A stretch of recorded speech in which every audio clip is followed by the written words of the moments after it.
PNG CNG gas મુદ્દે નાયબ મુખ્યમંત્રી હર્ષભાઈ સંઘવીએ નિવેદન આપ્યું છે। ગુજરાતમાં પીએનજી કનેક્શનને અગ્રતા આપવામાં આવશે।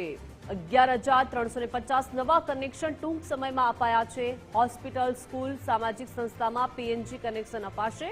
દેશમાં 12% સીએનજી ફાઇલિંગ સ્ટેશન છે, જ્યાં ગુજરાતમાં ઉપલબ્ધ છે। પીએનજી કનેક્શન માટેની 50% ટીમો વધારવામાં આવી છે।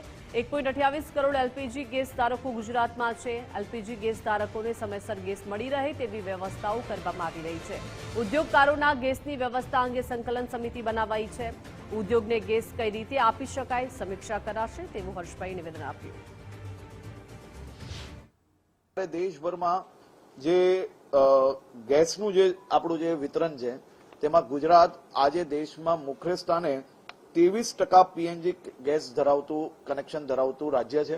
એટલે આપણે મોટા ભાગની જે વ્યવસ્થાઓ છે એ પીએનજી થી સપ્લાય છે અને ખૂબ સારી રીતે સપ્લાય ચાલી રહી છે।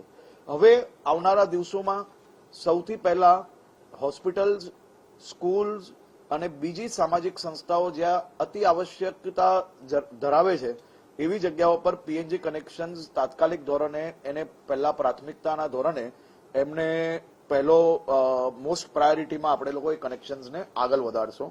આ ઉપરાંત દેશમાં 12% જેટલા સીએનજી ફિલિંગ સ્ટેશન એ બી ગુજરાતમાં કાર્યરત છે। ત્યાં બી બધી જ વ્યવસ્થાઓ કમ્પ્લીટ છે।